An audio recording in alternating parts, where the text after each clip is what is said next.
స్వచ్ఛ ఒంగోలుకు ప్రతి ఒక్కరూ సహకరించాలని ఎమ్మెల్యే దామచర్ల జనార్దన్ అన్నారు. ప్రగతి కాలనీలో జరిగిన స్వచ్ఛాంధ్ర స్వర్ణాంధ్ర కార్యక్రమంలో ఎమ్మెల్యే పాల్గొన్నారు. నీటి కుంటలో దోమల నివారణకు ఆయిల్ బాల్స్ వదిలారు.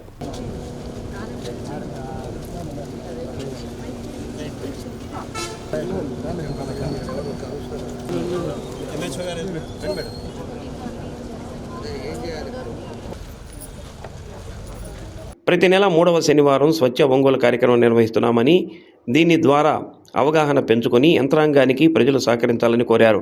2014-2019 మధ్యలో ప్రగతి కాలనీలో జరిగిన అభివృద్ధి కార్యక్రమాల గురించి వివరించారు. 5 కోట్ల రూపాయలతో సీసీ రోడ్లు, డ్రైన్లు వేయడం జరిగిందని అన్నారు. ఒంగోలు నగర అభివృద్ధి సుందరీకరణకు ఎమ్మెల్యే జనార్దన్ రావు ఎంతగానో కృషి చేస్తున్నారని ఏఎంసీ చైర్మన్ రాతగారి వెంకటరావు తెలిపారు. అందుకు ప్రజలు కూడా తమ వంతు సహకారం అందించాలని కోరారు.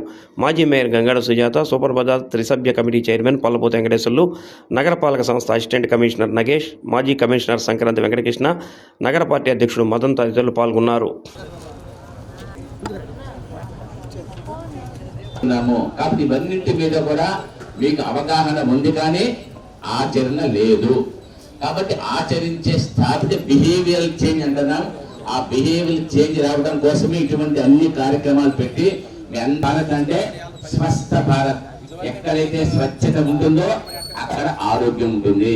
కాబట్టి దాన్ని ఆచరణలో పెట్టేటువంటి ఒక మంచి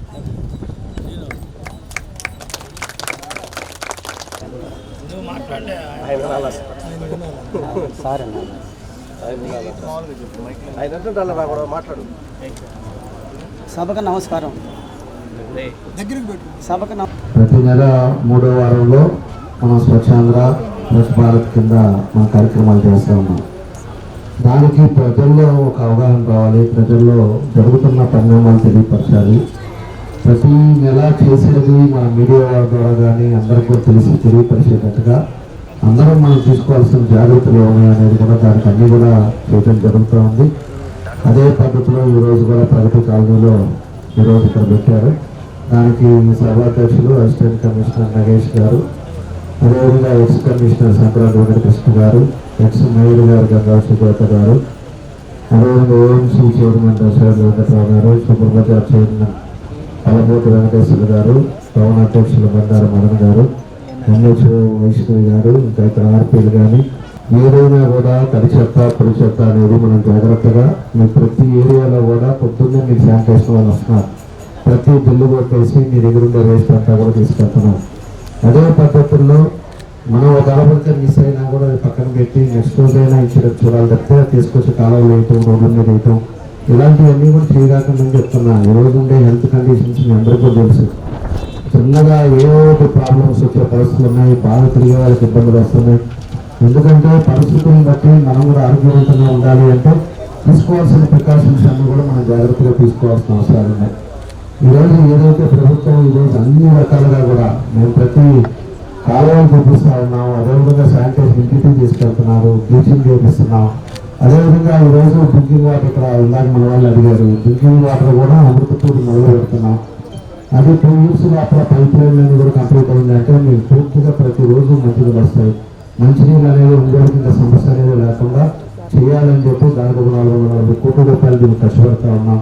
పోయినసారి 14-19లో గులకర్ణ నుంచి పైప్ లైన్లు వేసాం. ఇప్పుడు ఇంటింటికి పైప్ లైన్లు కొత్త 40 సంవత్సరాలు కూడా మార్చి అదేవిధంగా 18 ఓవర్ ట్యాంక్స్ కట్టి అందరికీ కూడా నీళ్లు పడనేది మన ఉద్దేశం. దాన్ని కూడా ముందుకు తీసుకెళ్తున్నాం. కాబట్టి ఇంకా ఉండే పరిస్థితుల్లో ఉండే ఎలక్ట్రిసిటీ డెవలప్ చేసాం. ఈరోజు ఎక్కడైనా కూడా ఒక లైట్ పోయిందంటే కూడా మీ బిల్డింగ్స్లో లైట్లు వేస్తున్నాం. మూడోసారి గుర్తించుకోవాల్సింది ఈ బిల్డింగ్ 14 ముందు ఎట్లా ఉందో ఇక్కడ ఉండేవాళ్ళు కూడా మీ అందరూ కూడా గుర్తించుకోవాల్సిన అవసరం ఉంది. ఇంతప్పుడు వర్షాల్లో బురదల్లో తిరిగే రోజులు ఉన్నాయి. అలాంటిది 14-19లో మొత్తం సిమెంట్ రోడ్లు వేసాం, మొత్తం డ్రైన్లు కొట్టాం, అదేవిధంగా అన్ని స్తంభాలు వేసాం. ఇన్ని పనుల ముందు పెద్ద తూము కట్టించి దానికి పెద్ద మన లైటింగ్ కూడా చేసినట్టుగా ఇంప్రూవ్ చేశాం. ఇవన్నీ కూడా 5 సంవత్సరాల్లో దగ్గర 4.5 కోట్ల 5 కోట్ల ఖర్చు పెట్టి కాలనీని రూపురేఖలో మార్చాము. ఇవన్నీ గుర్తుపెట్టుకోవాలి.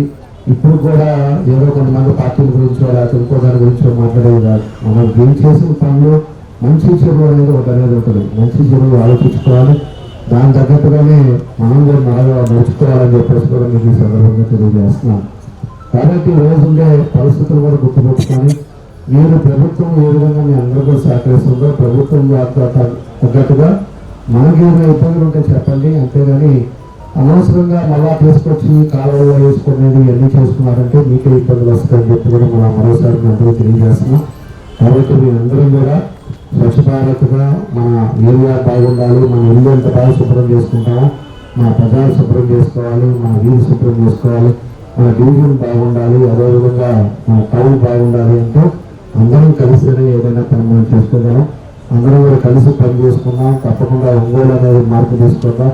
అందరూ ఆరోగ్యవంతమైన ఒంగోలుని అందరూ కూడా క్షేమంగా ఉండేటట్టుగా కూడా అందరం కలిసికట్టుగా మనం పనిచేద్దామని చెప్పి కూడా మీకు ఈ సందర్భంగా ప్రారంభించబడ్డటువంటి స్వచ్ఛ భారత్ కార్యక్రమం దేశవ్యాప్తంగా అనేక మార్పులు తీసుకొచ్చింది. ముఖ్యంగా దేశంలో ఉన్నటువంటి మారుమూల ప్రాంతాలలో కూడా స్వచ్ఛత పైన అందరికీ అవగాహన కలిగేటువంటి మంచి కార్యక్రమం ఇది. మహాత్మా గాంధీ యొక్క స్ఫూర్తితో వారి యొక్క 2 కళ్ళద్దాల నుంచి మహాత్మా గాంధీ స్వర్గలోకం నుంచి మనం చూస్తున్నారు. నా యొక్క పేరుతో నా కళ్ళద్దాలనే ప్రమాణంగా తీసుకొని చేస్తున్నటువంటి భారతీయులు చేస్తున్నటువంటి ఈ స్వచ్ఛతా యజ్ఞం ఎంత ఫలితాలు ఇస్తుంది, వాళ్ళు ఏ విధంగా ముందుకు వెళ్తున్నారు అనేది మహాత్మా గాంధీ గారు చూస్తున్నారు. ఎందుకంటే మహాత్మా గాంధీ స్వాతంత్ర్యంలో పాల్గొన్నది 1917లో, అంటే దాదాపు 30 సంవత్సరాల పాటు అవిశ్రాంతంగా ఏమాత్రమో హింస లేకుండా స్వాతంత్ర్య ఉద్యమాన్ని నడిపినటువంటి ధీరోదాతుడు. ఆ 1917 కంటే ముందే, అంటే స్వాతంత్ర్యోద్యమంలోకి రాకుండా ఉండడానికి 2 సంవత్సరాల ముందు 1915లో ఈ దేశానికి స్వాతంత్ర్యం కంటే స్వచ్ఛతే ముఖ్యం అని చెప్పినటువంటి మొట్టమొదటి వ్యక్తి మహాత్మా గాంధీ. ఆయన కర్మయోగి. అప్పట్లో మనకు టాయిలెట్స్ లేవు, అంటే మానవ మలమూత్రాలని కొంతమంది వ్యక్తులు బంగీలు అని చెప్పేవాళ్ళు మోసుకెళ్లేవాళ్ళు. ఆ విధంగా కాకుండా తన మలమూత్రాలను తానే మోసుకెళ్ళినటువంటి కర్మయోగి మహాత్మా గాంధీ. అటువంటి కర్మయోగి 1915లో భారతదేశంలో మొట్టమొదటిగా ఈ యొక్క స్వచ్ఛ ఆంధ్ర స్వర్ణాంధ్ర కార్యక్రమాన్ని గురించి మన వాళ్ళు చెప్పినట్టు చెప్పుకుంటున్నామో కానీ ఆచరణలో చాలా వెనుకబడి ఉన్నామని చెప్పేసి నా ఉద్దేశం కూడా. ఎందుకంటే ఎదురుగా చూస్తా ఉన్నా చిల్ల చెట్లు అంతా వల్ల చెత్త ప్రైవేటు ఇది కూడా కనిపిస్తుంది సార్. మీరు ఇవన్నీ కూడా మీరు లోకల్గా ఉన్న వాళ్ళు గమనించుకొని ఆ ప్రైవేట్ స్థలం అయితే ప్రైవేట్ వాళ్ళకి చెప్పండి, అదేవిధంగా గవర్నమెంట్ వాళ్ళు అయితే మన మున్సిపాలిటీ వాళ్ళకి చెప్పి ఇదంతా స్వచ్ఛంగా మీరు స్వచ్ఛందంగా ముందుకు వస్తేనే మన కాలనీ బాగుండాలి, మనమంతా నీట్గా ఉండాలి, మన కాలనీలో దోమలు లేకుండా స్వచ్ఛమైన ఆ విధంగా మనం ఉండాలంటే లోకల్గా మనం కూడా శ్రద్ధ తీసుకొని మన వాళ్ళు చెప్పినట్టు చెత్తగా కేటాయించిన బళ్ళల్లో ఆ డబ్బాల్లో చెత్తని వేరు చేసి చెత్త వేయటము, అదేవిధంగా ఈ కాలంలో ఈ ప్లాస్టిక్ అనేది పెద్ద మనకి సమస్య అయిపోయింది. ప్లాస్టిక్ ఈ సంచులు కానీ వాటర్ బాటిల్స్ కానీ ఇవన్నీ స్వచ్ఛత కార్యక్రమాల కొరకు శ్రమదానం చేసి పరిశుభ్ర ఆంధ్రప్రదేశ్ సాధించే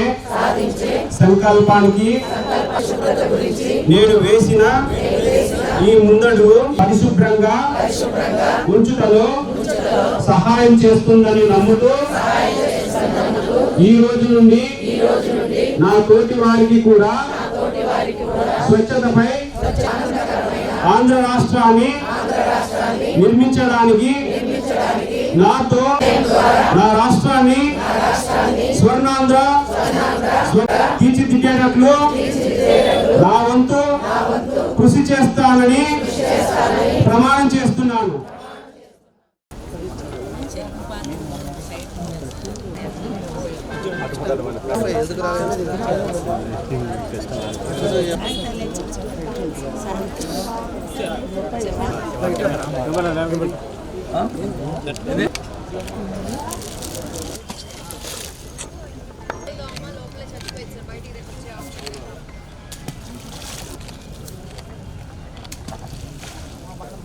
తిను కొద్దిగా